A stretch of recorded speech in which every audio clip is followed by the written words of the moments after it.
لسر درود قرطبي مسلمان. قدرمنو اوریدونکو سلامونه او نیکې هیلې مې ومنئ په دې تمه چې تاسې ټول خوشحاله او آباد اوسئ. قدرمنو اوریدونکو تاسې د شاهین ناول 5مه برخه واورېدله.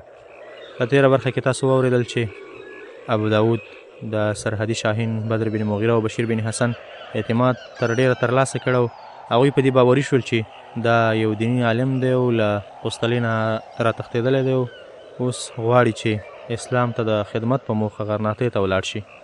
راځئ ګورو چې وړاندې څه دي. په قسطله کې چې د سرحدي شاهین په اړه څه خبرې مشهورې وې، له هغې نه دې داسې انګېرله چې سرحدي شاهین به یو د پوخ عمر هیبتناک انسان وي، خو هغه د تصور نه ډېر بدل و. د هغه په کتو کې تر زړورتیا او سرښندنې مینه او مهرباني زیاته وه. د هغه په مردانه څېره کې داسې اثر و چې که یې ربیعې د غیرت او مېړانې کیسې نه وای اورېدلی نو هم تر تاثیر لاندې به یې راتله. د خپل قوم د یو پاخه عزم خاوند مجاهد یو ځل لیدل د ربیعې د ژوند تر ټولو ستر نعمت و.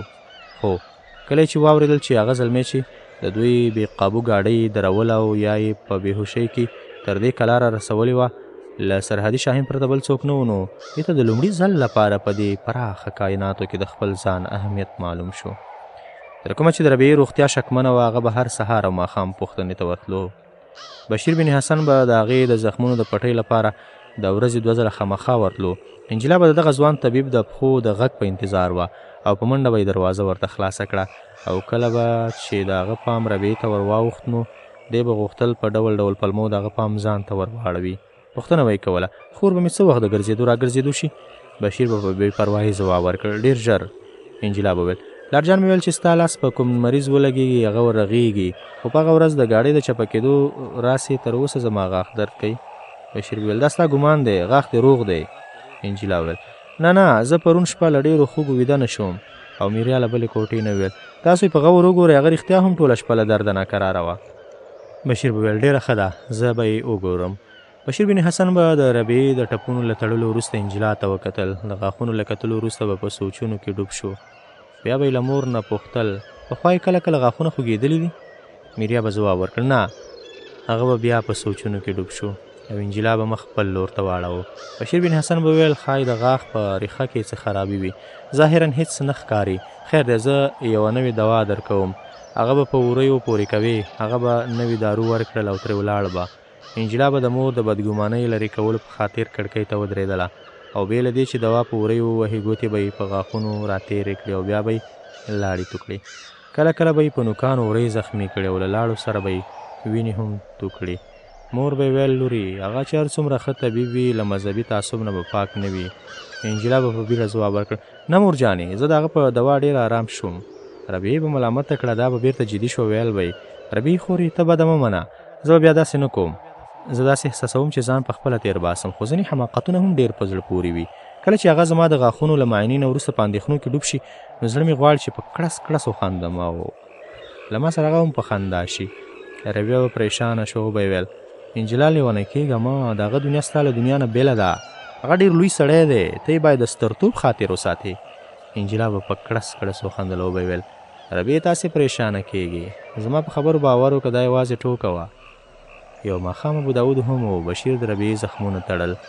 میریا ویل، انجلا ته تېره شپه بیا خوب ورنغی، تاسو یې غاښونه په غور وګورئ. ابو داود د خپلې میرمن خبره تایید کړه. بشیر ویل، نن ما یوه ډېره مؤثره او تجربه شوې دوا راوړې ده، انشاءالله تر 3 ورځو پورې به ستا د لور د غاښونو خوږ ورسره ورک شي.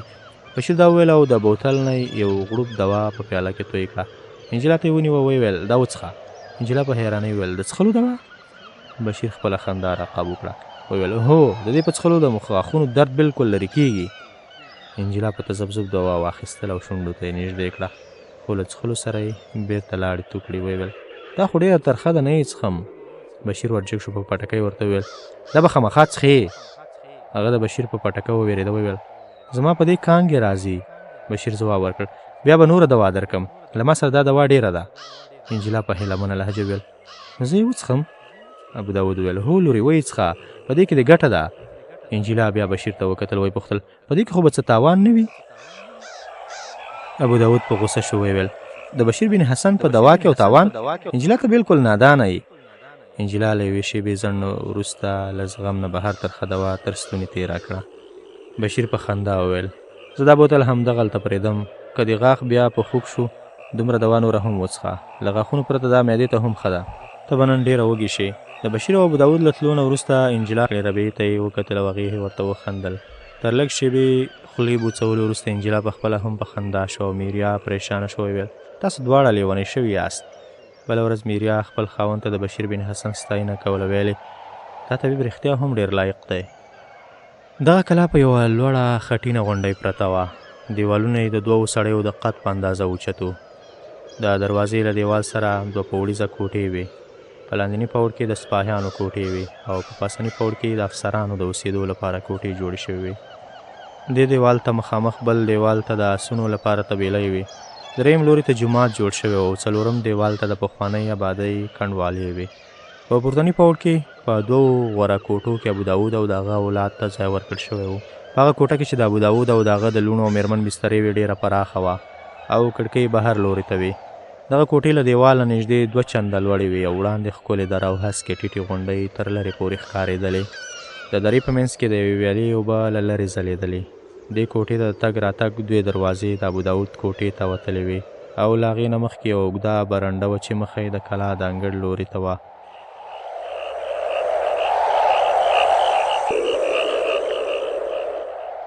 د ابوداود د کوټې تر څنګ ښي لاس ته په یوه وړوکې کوټه کې د هغه ټپي کوچوان و او د هغه د کوټې کیڼ لاس ته د بدر بن مغیره او بشیر بن حسن کوټه وه وړاندې د نورو افسرانو کوټې وې بدر بن مغیره د ورځې لخوا له ابوداود سره د کېناستلو لږ فرصت درلود هغه به سهار وختي پاس پور شو د سرحدي پیرو د لیدو لپاره به ولاړ او تیاره ماښام به راستون شو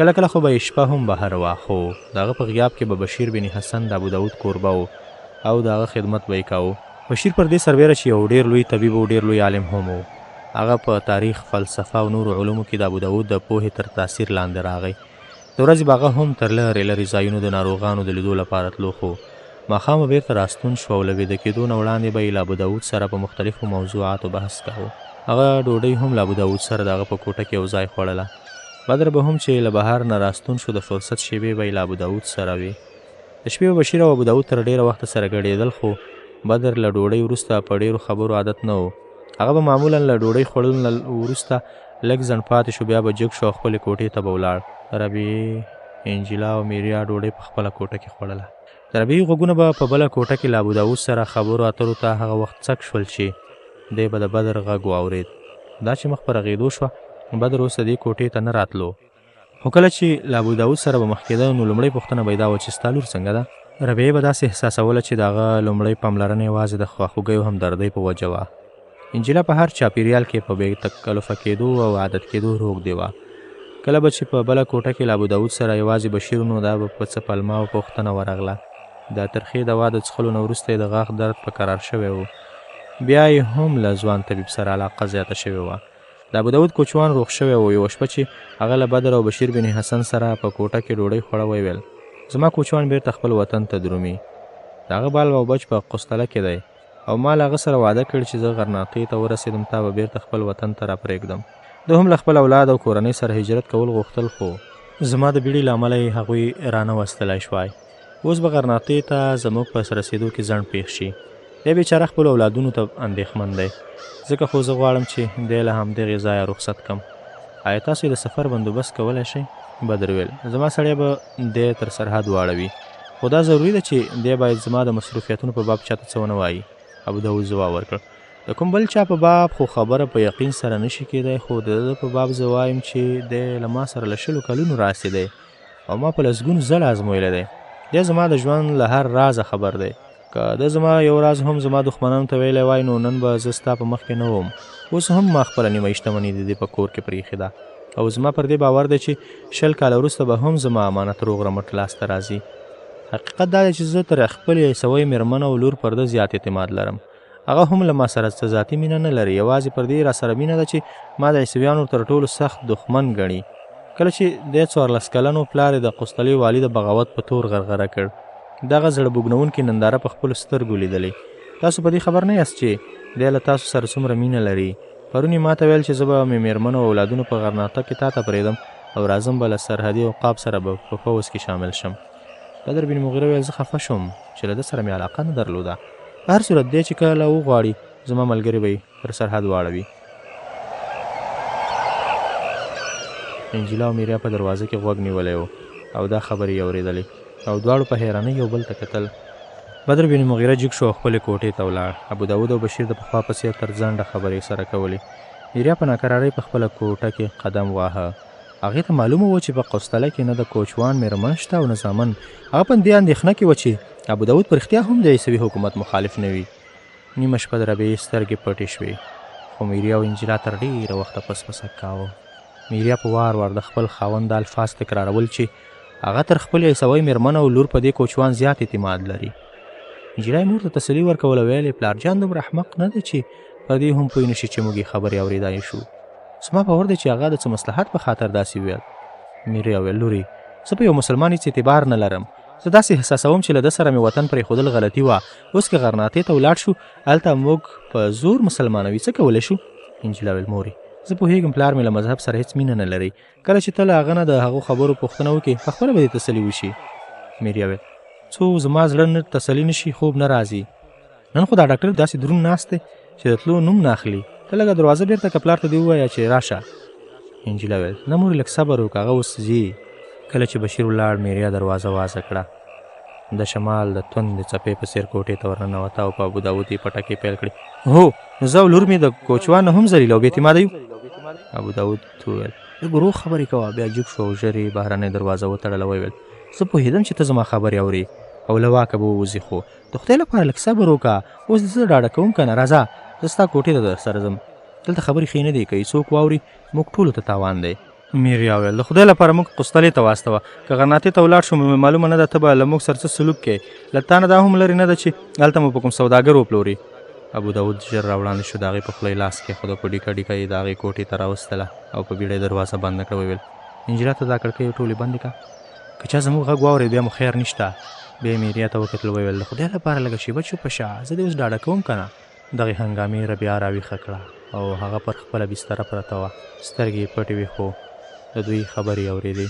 کله چې انجیلا ټولې کړکۍ پورې کړې نو ابوداود میریا په خپله بستره کېنوله، ورته ویل بې عقلې ښځې، زه ستا لپاره د غرناطې د ملکې خوبونه وینم او ته موږ ټول بربادول غواړې. ته لږ صبر وکړه، زه کوچوان دلته راولم، هغه به پخپله ستا تسلي وکړي. میریا لږ پښیمانه غوندې شو، ویل ته موږ د هغه د وړاندې ولې ذلیلوې؟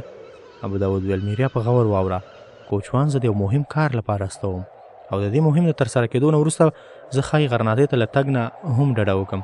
د فردیناند په نظر به دا زما دا بری د غرناطې له فتحې نه وړوکې نه وي، او کله چې زه هلته دوی ته ووایم چې په دې کار کې ته هم له ما سره ملګرې وي، نو د ازابیلا په نظر به ته د قوستلې له ټولو مېرمنو نه زیاته عزتمنده شي.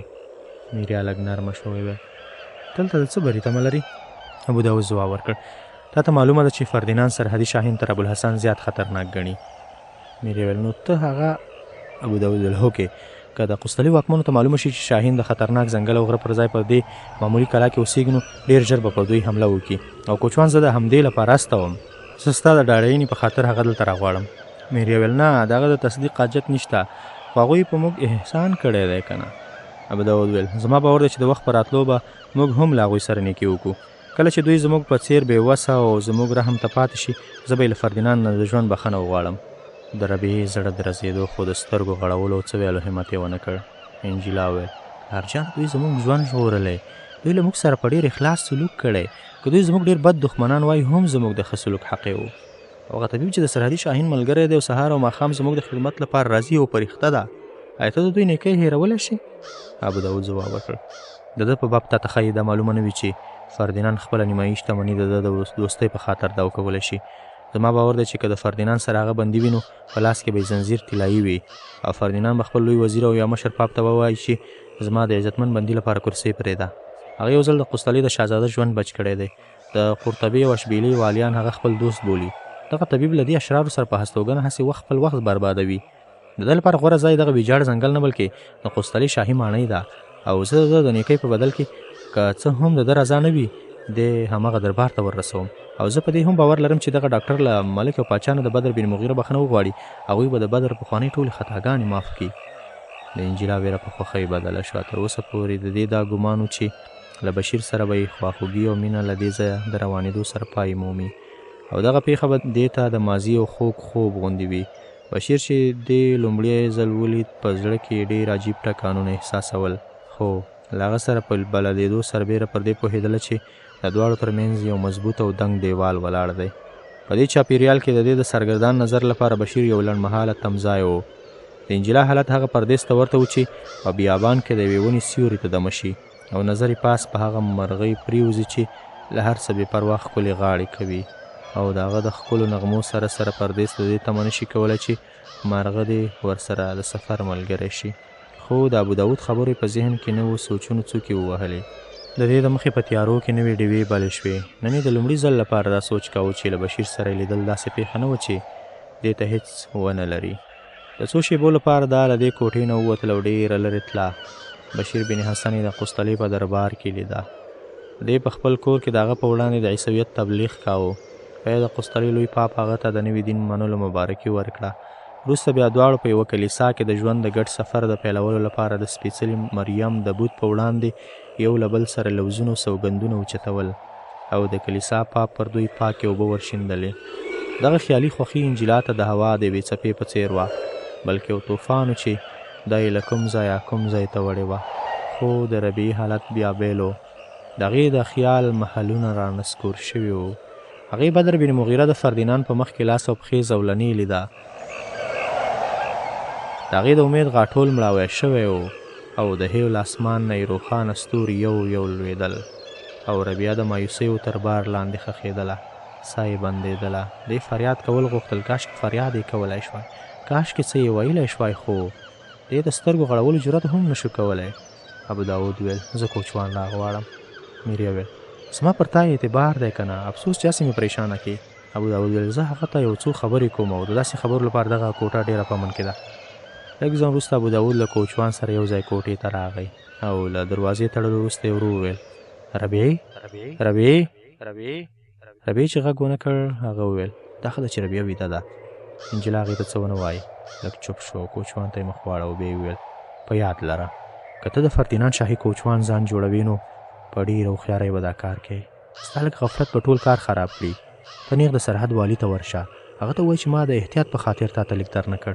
زه به هڅه وکړم چې د جمعې په شپه سرحدي شاهین په همدې کلا کې پاتې شي. که هغه دلته ونو د دې کوټې په دواړو کړکیو کې به شمې بلیږي چې زموږ سپاهیان به یې له لرې لیدای شي، او که په یوه کړکۍ کې شمه بلیده نو معنی یې دا ده چې هغه دلته نشته او حمله هېڅ ګټه نه لري. که هغه شپه طوفاني وه هم موږ به هڅه وکړو چې په یوه یا دواړو کړکیو کې زموږ سپاهیان رڼا وویني او په حالات پوه شي. او که زموږ د کوټې دواړه کړکۍ بندې وي معنی یې دا ده چې وړاندې خطر دی او بیا د دوی نه راوړاندې کېږي. هغه ته دا هم وایي چې که په هغه شپه یې تر نیمې شپې پورې حمله ونه کړه زموږ ټولو ژوند به په خطر کې شي. ګوره د سرحد نه تر تېرېدو وړاندې دا خبره چاته ونه کړې. تا به تر اوسه کوم عادي کوچوان د شاهي سپارلۍ مشر نه وي لیدلی، خو که ته دا کار په هوښیارۍ وکړې ځان ته د فردیناند په دربار کې لویه کرسۍ خالي وګوره. زه ستاسو ادنا غلام یم. که زما بادار د غرناطې پاچا شي نو زه به د فردیناند د شاهي سپرلۍ د مشرتابه پر ځای د هغه د دربار عادي پیادهداري غوره بولم. ابوداود ځواب ورکړ زما له تا نه همدا تمه وه. که زما د بخت ستوری وځلېد نو زما په وفادارانو کې به لومړی ستا کور روښانه وي. ته به زما د محل پیادهدار نه یې بلکې زما د دربار ښکلا به وې. ته به زما د تاج غمی وې. اوس ورځه ویده شه، سهار وختي به ستا د سفر بندوبست کېږي. هغو ته ووایي چې د کلا د ساتنې لپاره تر 50 تنو زیات سپاهیان نشته. د کوچوان د تګ نه وروسته ابوداود یو ځل بیا ټولې دروازې او کړکۍ پورې کړې او په کرسۍ کېناست. تر ډېره یې له انجلا او میریا سره خبرې کولې. درې واړو ځانونه د غرناطۍ راتلونکي پاچا، ملک او شاهزادګۍ بلل او په تصور کې د عیش و نوش په سامان او وسایلو بحث کاوه. ربیعي له دې شیانو سره مینه نه درلوده. له کوچوان سره د ابوداود خبرې کافي وي چې دا د پریشانۍ او اندېښنې په دریاب ډوبه کړي.